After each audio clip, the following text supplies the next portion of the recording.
Bonjour Laure. Bonjour tout le monde. Donc on va passer une petite trentaine de minutes ensemble pour parler de Blablacar et surtout pour parler de la conversation au sein de Blablacar. Ce que je disais à l'instant, donc tu es la première employée de la société Blablacar, qui est une société qu'on ne présente plus. Si je la présente quand même avec deux chiffres et puis je te laisserai nous dire où vous en êtes d'un point de vue développement. On parle de 60 millions de personnes qui font du covoiturage grâce à vous dans 22 pays différents. Aujourd'hui, vous en êtes où dans votre développement ? Alors en fait, je pense qu'il faut toujours un petit peu présenter parce que mon voisin de table, coucou voisin de table, ne connaissait pas, c'était pas inscrit. Il me demandait, mais alors les trajets, c'est quel type de trajet ? Donc Blablacar, ça sert à partir en week-end et en vacances. La moyenne des trajets, c'est 300 km. L'autre appli, c'est Blabla Lines pour les petits trajets du quotidien. Voilà, ça c'est fait. Et donc 60 millions de membres dans le monde, on est dans 22 pays. En tant que start-up française, c'est chouette. Et là, les développements, c'est innover, c'est arrêter de s'étendre vers l'international. On n'est plus en train de faire du planter de drapeau comme les premières années, mais maintenant, c'est faire croître les communautés dans chacun de ces pays. Ces communautés, justement, le profil des gens qui font du covoiturage, est-ce que vous avez réussi à le définir dans les grandes lignes ? Oui. Donc déjà, nous, on est une marketplace. Donc on a les conducteurs qui représentent l'offre et les passagers qui représentent la demande. Donc c'est vraiment, en fait, deux populations vraiment différentes. Au début, je pouvais vraiment faire des caractéristiques très différentes. À nos débuts, clairement, les passagers, c'était les étudiants, et puis les conducteurs, c'était des personnes un petit peu plus âgées. Aujourd'hui, quand on a 14 millions de membres en France, pour le coup, on devient tout le monde, en fait. Mais si je devais quand même spécifier, les conducteurs restent un petit peu plus âgés et un petit peu plus périurbains. Et les passagers sont un petit peu plus jeunes. Mais pas du tout étudiants. La moyenne d'âge au global, c'est 35 ans aujourd'hui, donc c'est plus du tout 27 ans. Parce qu'à nos débuts, c'était beaucoup les jeunes qui n'avaient plus la carte 12-25 qui tout d'un coup arrivaient chez nous. Mais là, maintenant, on fait du covoiturage à tout âge. Donc on est content parce qu'on a vraiment démocratisé la pratique. En fait, ça veut dire qu'il y a autant de jeunes retraités qui s'inscrivent que d'étudiants et que d'actifs, quoi. Il y en a qui ne covoiturent pas. Est-ce que vous avez réussi du coup à définir le contre-profil, que ce soit par d'âge, ce genre de choses-là, mais peut-être si géographiquement, d'un point de vue, justement, tu parlais d'internationalisation tout à l'heure. Alors, il y a des gens qui ne voyagent pas beaucoup dans leur vie, qui sont restés dans leur ville d'origine et qui n'ont pas un fort besoin de se déplacer, donc on ne les touchera pas forcément. Et puis ailleurs, à l'étranger, il y a des cultures qui font qu'on se prête plus facilement à un partage d'un trajet que d'autres cultures. Donc on a testé, on s'est lancé effectivement dans 22 pays. Aujourd'hui, on peut toujours dire qu'on est dans 22 pays parce qu'on a quand même des communautés assez importantes dans ces pays-là, mais il y a des pays où ça marchait quand même moins bien, il faut le reconnaître. Typiquement au Mexique, en Turquie, même en Angleterre, on a continué, le site fonctionne. On a même 10 millions de membres, mais on fait plus d'efforts parce qu'on voit que l'énergie n'était pas du tout la même, la confiance n'était pas forcément au rendez-vous et les habitudes sont différentes. Alors qu'en Russie, par exemple, on nous avait dit ça ne marchera pas en Russie parce que les gens ont la culture du stop, ils n'auront pas besoin de vous. Justement, dans un pays où il y a la culture du stop, du partage de ma voiture, c'est ta voiture, et en fait, on fonctionne hyper bien. Il y a un truc qui est assez marrant, c'est que quand vous êtes lancé, vous vous appelez covoiturage.fr et puis le petit logo, c'était une petite voiture. Aujourd'hui, vous appelez Blablacar. Dans Blablacar, il y a Blabla. Au final, la question que je me pose, c'est... Et le logo, c'est ? Et le logo, c'est devenu des guillemets. Enfin, des guillemets, un double B, un double siège. Tu nous en diras peut-être un petit peu plus tout à l'heure. Mais est-ce que quand on achète un trajet, on achète vraiment un trajet pour nous emmener d'un point A à un point B, ou on n'achète pas une expérience et un moment qu'on va passer avec quelqu'un? Parce que quand tu dis 300 km, c'est-à-dire que tu es enfermé dans une voiture pendant près de 3 heures. Ouais. C'est quoi ta vision? On achète quoi quand on achète sur Blablacar? Alors, on achète une conversation, oui et non, quand même. On achète un trajet, parce que les critères déterminants du choix, quand on se place en tant que passager, c'est évidemment des critères hyper rationnels qui sont le lieu de départ, le lieu d'arrivée, le prix du trajet. Et ensuite, la confiance. Est-ce que les avis du conducteur ou de la conductrice me mettent en confiance? Puis tous les pictogrammes qu'on a, nous, pour permettre de se projeter un petit peu. Est-ce que la personne fume pas, accepte les animaux ou pas, fait des détours ou pas, etc. Donc, on a construit la confiance. Et c'est ça le point le plus important. La conversation, nous, on veut que ça reste un bonus. On ne veut pas la vendre, justement. Et d'ailleurs, on a le droit de ne pas converser. On a le droit, sur son profil, de mettre « je suis bla ». Sinon, c'est « blabla ». Ou blablabla, si vraiment on est très bavard et qu'on peut tenir un Toulouse-Paris sans s'arrêter en papotant comme moi, par exemple. Mais donc, on ne vend pas la conversation, on vend un trajet. Et la conversation, elle arrive naturellement, mais on ne peut pas la survendre, on ne peut pas la garantir. Mais cela dit, quand on regarde les chiffres, ils sont tellement importants parce qu'on voit que 94% de nos membres en France déclarent avoir des conversations enrichissantes en covoiturage. Quand on en est à 94%, en fait, c'est quasiment de la conversation enrichissante garantie, quoi. Mais on ne peut pas le promettre parce qu'on est quand même libre de se taire, de mettre ses écouteurs et de faire juste un trajet en mode silence, quoi. Donc voilà, on achète un trajet, mais la conversation, elle vient naturellement. Ok. Néanmoins, en termes de positionnement, quand on s'appelle Blablacar, quand on a refondé son identité visuelle, comme vous l'avez fait là, en début d'année 2018, la notion de conversation, elle est quand même dans l'ADN de cette marque. Est-ce que tu peux nous parler justement de cet ADN? Tu es peut-être la mieux pour en parler en tant que premier employé. Et puis surtout de cette nouvelle identité, qu'est-ce que vous avez voulu faire en changeant de logo et en renforçant ce positionnement tourné autour de la conversation? Ouais, complètement. Les premières années, donc je rappelle quand même, il faut prendre un peu de recul, parce que là, ça vous paraît tous évident, bah oui, Blablacar, c'est hyper connu, mais bon, il y a 10 ans, le covoiturage, ça n'existait pas, personne n'en faisait. Et quand on en parlait, et quand on essayait d'en faire de la publicité, les gens nous disaient, mais vous êtes fous, ça ne marchera pas, il y aura quelques hippies qui s'y mettront, mais ça n'ira pas plus loin, ça ne deviendra jamais populaire. Et donc aujourd'hui, on en est à 14 millions en France, 94% de gens qui ont des conversations enrichissantes et qui recommandent la pratique. Mais donc au début, nous, on s'appelait covoiturage.fr pour déjà juste faire connaître le mot covoiturage et expliquer ce que c'était. C'est partager les frais d'un trajet, le conducteur n'est pas un professionnel. Bon, il fallait faire Juste la pédagogie. Au début, parce que c'est ça qu'on n'a pas trop dit. Hyper concret, quoi. Le début, c'était quand? C'était Frédéric Mazzella a eu l'idée en 2004. Et il a travaillé tout seul, il a développé, il a fait la traversée du désert de l'entrepreneur qui a une super idée, mais bon, c'est difficile.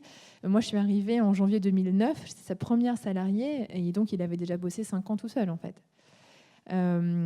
Donc, ouais, ça a mis du temps pour rassembler des forces autour de son idée.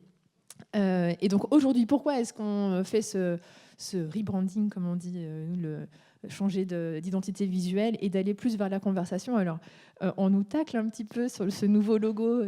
Certains voient de quoi je parle. On dit, mais pourquoi 66 ou pourquoi un sifflet? Non, c'est pas du tout des sifflets ou du 66. Ce sont des guillemets de conversation. Alors, peut-être trop stylisés. Et il faut qu'on fasse la pédagogie du coup du nouveau logo. Mais on a voulu effectivement mettre l'accent sur les conversations parce que c'est ce qui fait notre ADN. On est les seuls à faire ça. C'est le seul moyen de transport où on a autant de conversations. Et c'est ce qui fait la différence avec notre ennemi numéro 1. Et là, je suis sûre que dans vos têtes, vous vous dites « Ah oui, c'est le train », mais pas du tout. C'est la voiture seule. Quand on est seul en voiture, et c'est ça que nous, on va chercher, notre vision pour les années qui viennent, c'est qu'à chaque fois qu'un conducteur prend sa voiture, qu'il fasse 5 km ou 400, il pense à partager et à proposer ses sièges libres. Et la différence entre un conducteur qui va tout seul quelque part et un Blablacar, c'est qu'il va pouvoir parler et avoir des conversations enrichissantes. Donc du coup, on s'est dit qu'il faut absolument que ça se reflète dans notre identité. Et en plus, pour ceux qui suivent l'actu de Blablacar, on a fait quelque chose, un gros changement, mais qui est invisible quand on n'est pas plongé dans le code et les algorithmes de Blablacar. C'est qu'on a changé en fait le fonctionnement. C'est qu'avant, on voyait les trajets qui partaient d'une ville. Aujourd'hui, on voit les trajets qui passent vers une ville. Donc, mettons que j'habite dans un village entre Paris et Lyon. Avant, il n'y avait aucun trajet qui partait de chez moi parce que c'est un tout petit village. Aujourd'hui, j'ai l'opportunité de contacter tous les conducteurs qui potentiellement passent sur l'autoroute à 10 km de chez moi. Et donc, ça multiplie les possibilités de covoiturer. Ça offre une nouvelle mobilité dans les zones rurales. Et donc, ça ne se voit pas, c'est difficile à expliquer. Et donc, par ce changement d'identité, on a aussi voulu exprimer le fait de... Voilà, on a changé, on est beaucoup plus axé et sur le rapprochement des gens et sur la conversation. Et ça se voit. Voilà. Très bien. Tu disais tout à l'heure un chiffre qui est assez marquant. 94% des gens qui covoiturent déclarent avoir des conversations enrichissantes au sein de leur trajet. Du coup, vous avez mené une enquête sur l'impact social du covoiturage. Pourquoi est-ce que vous avez voulu mener cette enquête ? Alors, on mène souvent des enquêtes chez Blablacar parce que comme on est leader mondial du covoiturage, c'est un petit peu notre rôle aussi d'être un observateur et un observatoire du covoiturage. Donc, on aime bien aller creuser des hypothèses qu'on fait et des intuitions qu'on a. Donc, on a fait toute une étude sur la construction de la confiance. Je vous recommande de lire notre étude Trustman. Enfin, voilà, vous tapez Blablacar confiance, vous tomberez dessus. Pareil, sur la sécurité routière, on avait cette intuition très forte que les conducteurs roulaient mieux quand ils étaient en situation de covoiturage, donc on a creusé ça. Et là, donc, on a fait cette troisième belle étude sur l'impact social, parce qu'on en était persuadés. En fait, on ne prenait pas un gros risque en se disant, tiens, on va voir si on a un impact social. On se doutait bien que ça allait être positif. Et donc, on le fait parce que c'est dans notre ADN. Vous savez, Frédéric Mazzella, il est chercheur en physique à la base. Donc, on a cet ADN d'aller comprendre les choses et creuser. Et aussi, une fois qu'on a les résultats et qu'ils sont positifs, tels qu'ils le sont, c'est aussi très bien pour valoriser la pratique du covoiturage auprès de tous ceux qui n'en font pas encore. C'est très rassurant. Je suis sûre que certains, là, vous dites, et d'ailleurs mon voisin de table tout à l'heure, ceux qui n'en font pas ont toujours une appréhension de je ne sais pas trop comment ça va se passer, si je ne m'entends pas avec les gens, etc. Voilà, là, quand on vous dit en fait 94% des gens ont des conversations enrichissantes, et puis tous les chiffres qu'on en citera peut-être plus tout à l'heure, c'est hyper rassurant. Et notre rôle, c'est de faire cette pédagogie, parce qu'on est là depuis 10 ans, mais il faut prendre un petit peu de recul. C'est quand même nouveau à l'échelle de la vie de la voiture et la consommation collaborative. Donc, on fait tout ça pour rassurer et montrer que c'est une pratique, tout ce qu'il y a de plus normal, en fait. Alors, des chiffres, justement, dans cette étude, il y en a quelques-uns qui m'ont marqué. Effectivement, on est dans un espace de conversation qui est assez atypique. C'est une voiture, on peut être de 2 à 5, 6, 7 peut-être, 4, voilà, de 2 à 4. Et en l'occurrence, je vais te citer 2 chiffres qui m'ont marqué. 69% des gens qui covoiturent ont déjà parlé de sujets perso avec la personne avec lesquelles ils voyageaient, et 21% ont déjà parlé de sujets qu'ils n'avaient jamais évoqués avec personne d'autre. Il se passe quoi dans une voiture pour que on puisse... C'est mieux qu'un psy, pourquoi? Qu'est-ce qui se passe de spécial dans une voiture? Alors, pour répondre à cette question, je vais d'abord dire pourquoi, comment et quel est le lieu de cette discussion. Donc, si on creuse un petit peu, en fait, on se rend compte qu'une voiture, c'est quoi? C'est un lieu fermé, c'est un huis clos, c'est vrai. Mais aussi, c'est une durée de trajet suffisante pour avoir une conversation longue et effectivement, où on ne va pas rester qu'en surface de ça va bien. Oui. On est quand même ensemble 2, 3, 4 heures, 5 heures, 6 heures, Toulouse-Paris. Et donc, on a le temps, effectivement, d'avoir des conversations profondes. Donc ça, c'est juste la durée du trajet. Ensuite, on est sur des conversations éphémères avec des gens qu'on ne connaissait pas et qu'on ne reverra certainement pas. D'ailleurs, très probablement jamais. Ce qui amène une certaine confidentialité, parce qu'en plus, on ne connaît pas nos noms de famille. On sait que je suis Laure, tu es Maxime, mais si derrière, tu me révèles un secret, je ne pourrais pas dire Maxime comment, en fait. Donc, il y a cette confidentialité.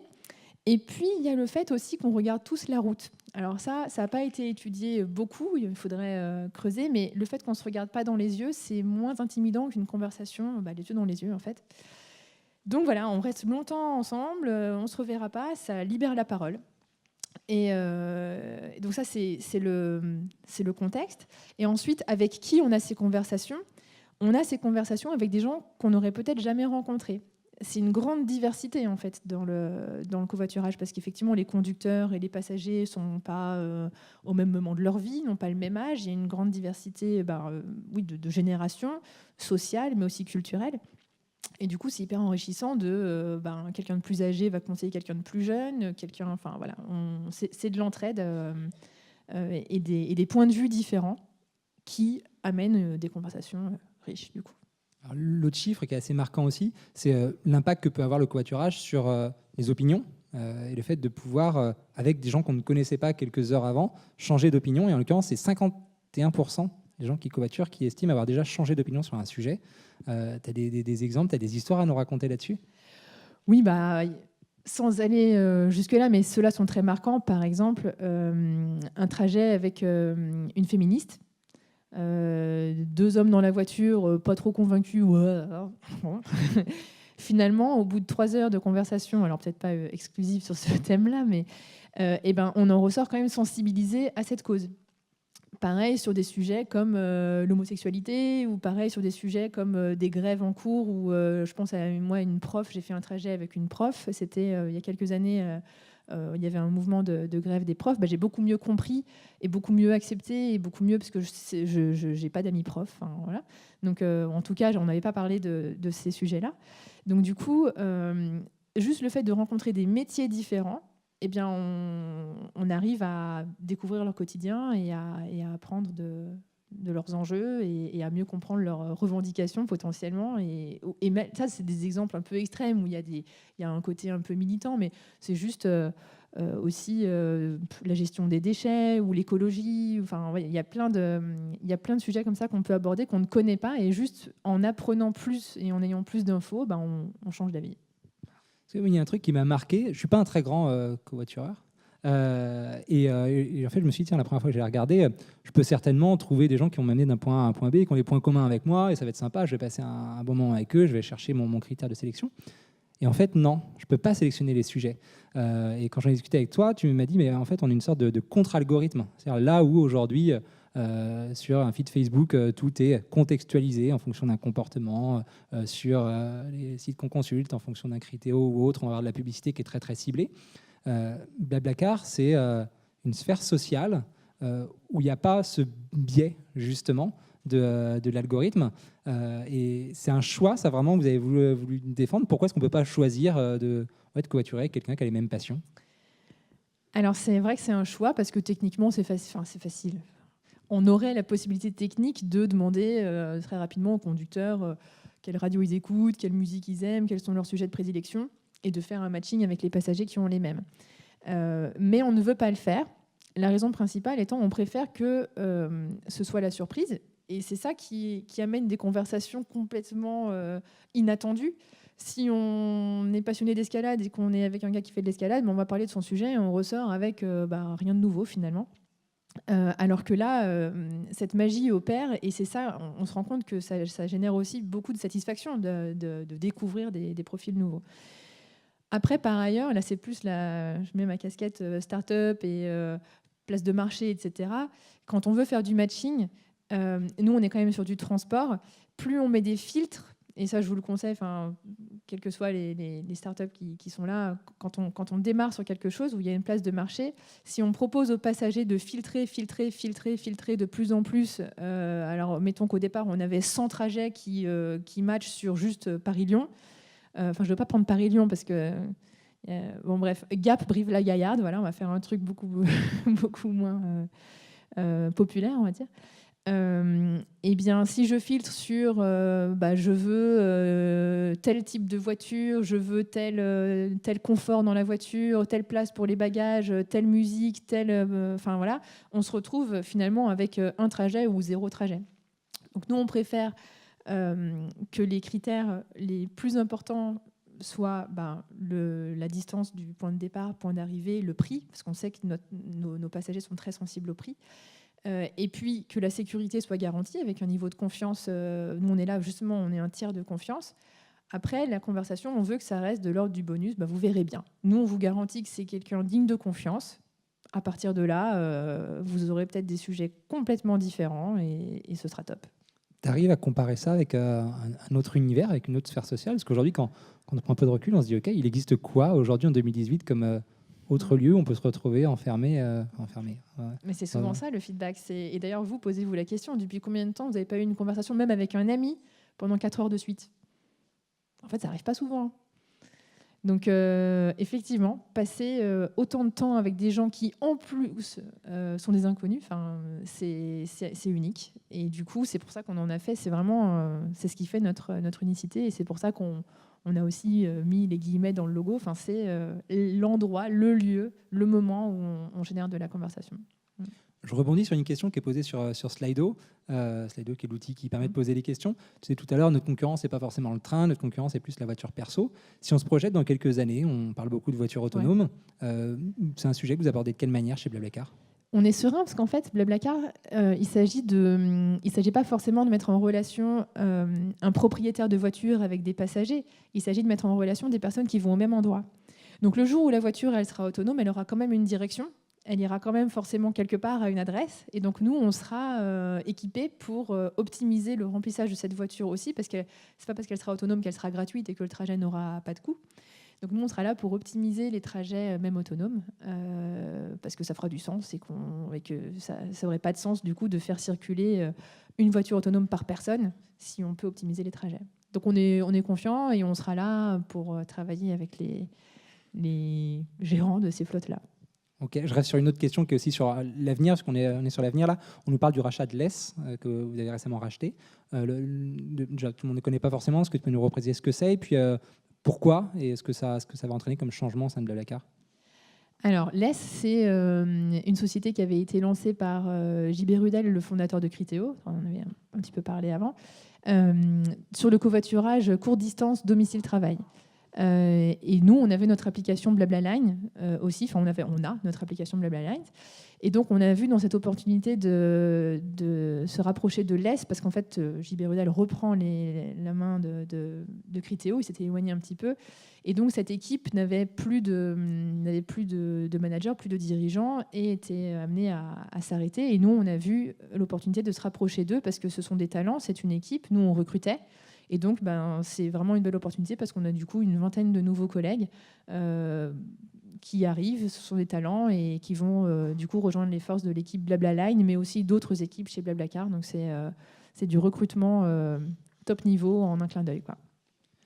On a beaucoup parlé de la conversation que vous ne cadrez pas trop, qui est celle qui se passe dans une voiture où, sauf quand toi tu covoitures, mais il n'y a personne de Blablacar qui est là pour surveiller ce qui se passe et ce n'est pas l'objectif du tout. Néanmoins, vous conversez quand même avec vos voyageurs. Comment est-ce que vous structurez ça? Dans un premier temps, la question que je te pose, c'est avant le voyage. Qu'est-ce qui se passe entre des personnes qui se mettent en relation? Comment conversent-elles? Qu'est-ce que vous cherchez à développer autour de ça? Alors, pour le coup, on ne cherche pas à développer la conversation avant le trajet, mais plutôt de la réduire le plus possible pour que l'organisation d'un trajet se fasse en un clin d'œil. Moi qui covoiture beaucoup, je vais dire un peu au passé, parce que maintenant que j'ai 2 enfants, je covoiture de moins en moins, mais bon. Il y a des moments dans la vie comme ça où on covoiture beaucoup, on arrête un peu, puis on reprend. Tu rentres en covoiturage à Paris tout à l'heure? Oui, je rentre quand même en covoit tout à l'heure, justement, c'est l'occasion. Mais je veux dire, le week-end, quand je suis de Lyon, quand je rentrais à Lyon avant, quand j'avais pas d'enfants, je rentrais en covoiturage. Maintenant, avec 2 enfants, j'avoue que on peut pas. Mais mince, qu'est-ce que je voulais dire? Je me suis perdue. C'était quoi? Comment est-ce que vous structurez la conversation, la conversation avant voilà. le trajet? Merci. Donc avant, on veut que la conversation soit la plus simple, voire même inexistante. On veut qu'il y ait suffisamment d'informations sur Blablacar pour qu'on puisse, nous en tant que passagers, réserver en 1 minute. Tac, je mets Nantes, Paris, telle heure, entre tel créneau, hop, c'est bon, tac, je réserve, clic. Si j'ai des questions, il faut que nous, on puisse y répondre le plus vite possible. Si à chaque fois, on doit envoyer la question au conducteur, mais bon, le conducteur, il travaille, donc il pourra répondre que ce soir, après 20h. Donc ça, du coup, ça demande un temps d'organisation qui est bien supérieur aux autres moyens de transport, où pour le coup, ce sont des professionnels, et en quelques clics, c'est fait, et toutes les infos sont présentes. Donc du coup, c'est vrai qu'on demande de plus en plus d'informations au conducteur, en amont, savoir par exemple combien on sera à l'arrière, parce que c'était une question fréquente des passagers pour avoir une notion du confort. Est-ce qu'on sera 2 ou 3 à l'arrière? Donc maintenant, il y a un pictogramme. Les conducteurs s'engagent à n'avoir que 2 passagers à l'arrière. Il y a plein de questions comme ça qui étaient posées avant, qu'on essaye d'optimiser sous forme d'infos présentes pour qu'en fait, les passagers aient tout et juste réserve. Et puis la conversation, elle aura lieu le jour du trajet. En fait, elle n'a pas beaucoup d'intérêt, cette conversation en amont, parce qu'elle était inintéressante. C'était et votre voiture, elle est de quelle couleur? Et c'est devant quoi le rendez-vous? Et la taille des bagages? Donc tout ça, c'était pas de la vraie conversation, c'était du renseignement, on va dire. Donc ça, on essaie au contraire de le limiter, et si possible même de le faire disparaître. Et après le trajet? Et après le trajet, alors ça, c'est de l'ordre de la vie, la liberté individuelle. Certains restent en contact. Je crois que c'est 24%, revoient des covoitureurs qu'ils avaient appréciés.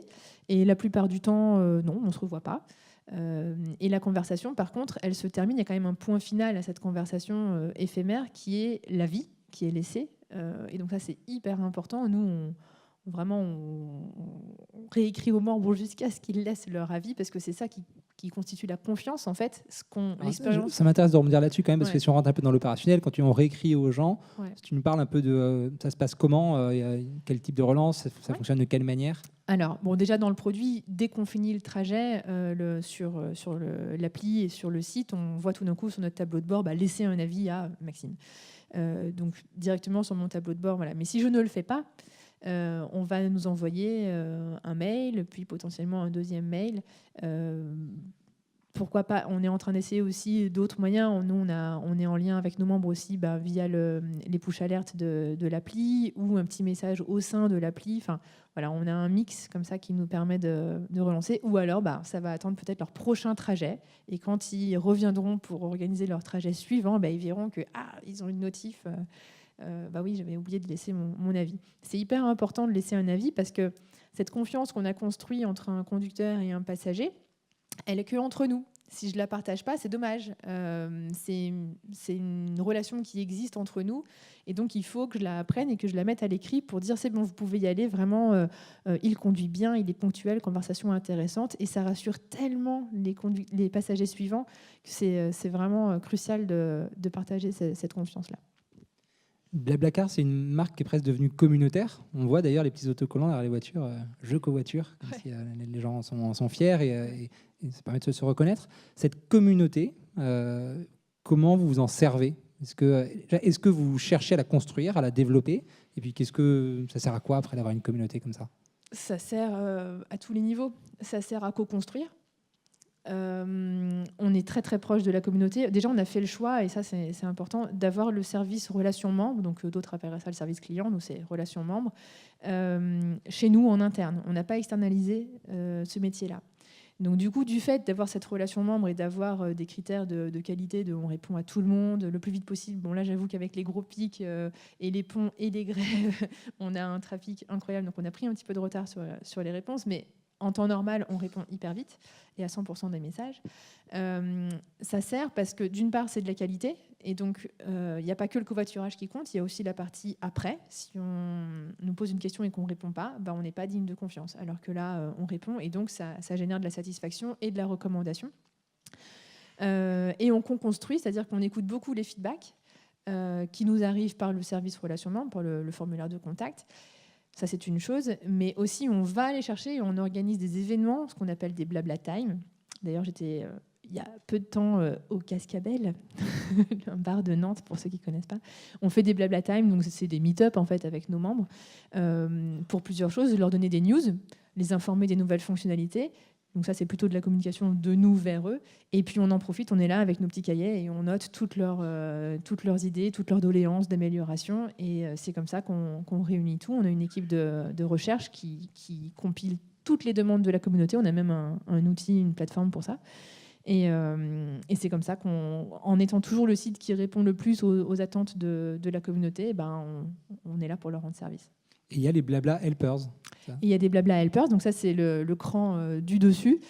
Ceux qui sont ambassadeurs, donc je rappelle, quand on s'inscrit sur Blablacar, on est d'abord débutant quand on s'inscrit, et plus on obtient d'avis après des trajets, plus on monte en grade. Donc il y a d'abord débutant, habitué, confirmé, expert, et enfin ambassadeur. Là, il faut avoir 12 avis positifs, un profil rempli, etc. Donc ceux qui sont ambassadeurs et qui ont une expérience à la fois en tant que conducteur, donc ils ont publié des trajets, et en tant que passager, ils ont réservé des trajets dans la voiture de quelqu'un d'autre, on estime qu'ils ont une connaissance de Blablacar qui est incroyable. Parce que ça veut dire qu'ils en ont fait beaucoup, ils ont joué les deux rôles. Donc ces personnes-là, on leur a écrit et on leur a proposé de prendre un rôle supplémentaire qui est le rôle de helper, pour répondre à ceux qui sont tout débutants, voire même qui ne sont pas encore inscrits, qui visitent Blablacar pour la première fois et qui ont des questions vraiment de débutants, du genre « je vais à Orléans, comment ça se passe ?» Et donc là, les helpers sont là pour les aiguiller et leur dire voilà, en fait, c'est un site où on se met en relation directe avec les conducteurs, voilà, tu fais comme ça. Donc c'est du renseignement. Et ça a une valeur inestimable parce que nous, au service client, enfin au service relation membre, on n'a pas forcément le temps de gérer ces petites demandes de renseignement qui ont besoin d'une réponse immédiate.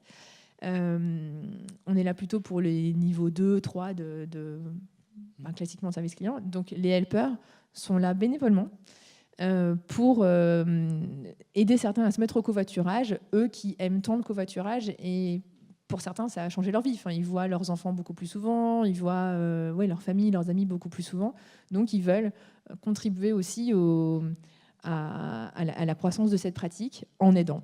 Donc, cette communauté, vous la structurez en fonction du nombre d'avis qui permet de déterminer des grades, et les plus matures d'entre eux, les plus gradés, ont le droit d'accéder à un statut d'helpers qui interviennent plus sur de l'éducation. C'est-à-dire que si demain, j'ai un trajet qui se passe mal, je fais une réclamation, c'est jamais un helper qui me répond. Non. C'est chez vous que bien c'est sûr. traité. Okay. Et ça ne remplace pas, on nous pose souvent la question, mais alors du coup, vous avez remplacé votre service relation membre par des bénévoles? Non, pas du tout. Ils sont là en plus, et parfois ils ne sont pas là. En fait, on affiche le petit widget quand ils sont là, quand ils sont connectés. Mais nous, il y a une centaine d'agents de service relation membres chez nous qui sont là pour répondre aux sujets plus d'annulation, remboursement, etc. Je vais te poser une dernière question et qui permettra de faire le lien avec la rencontre suivante où on parlera de conversation au sein des organisations. Tu es la première employée de Blablacar, j'ai dit 2-3 fois. Sur ta carte de visite, c'est marqué Captain Culture. Comment tu la partages, la conversation, avec une boîte qui grossit aussi vite que Blablacar? Si tu as un tips à donner, il y a des gens parmi nous qui ont des sociétés qui grossissent assez vite. Cette culture, comment on la garde, comment on la véhicule comment on fait en sorte que ça converse bien? Alors, je vois que j'ai moins 1 minute pour répondre. La transparence.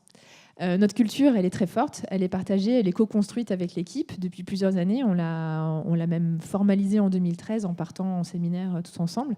Ce qui fait la force de la culture de Blablacar, c'est la transparence. Les fondateurs sont hyper transparents sur où on va, les directions, les gros projets. Toutes les semaines ou toutes les 2 semaines, on a un talk où clairement on est organisé un peu comme ça. On s'arrête de bosser pendant 40 minutes le mercredi avant le déj et les équipes passent sur scène. Et donc chaque semaine, il y a 1, 2 ou 3 équipes qui font un petit update sur les derniers projets. Donc beaucoup de transparence, d'update qui permet à toute l'équipe d'être à fond dans la même direction, focus. Il n'y a pas de rétention d'informations, tout le monde est impliqué. Et quand on a les infos et qu'on est impliqué, ça donne des responsabilités à chacun éventuellement de lever le doigt et de dire je sais que tu fais ça, j'ai une idée. Donc ça implique tout le monde et ça amène beaucoup de dynamisme et de respect aussi, beaucoup de respect. Parce que quand on sait ce que font tous ses collègues, on les respecte beaucoup plus que si on bosse dans son coin, puis par défaut, quand on ne sait pas trop ce que fait l'autre, alors que là, justement, ça génère de la conversation, de l'entraide et beaucoup d'enthousiasme. Voilà. Merci beaucoup, Laure. Merci beaucoup. Merci.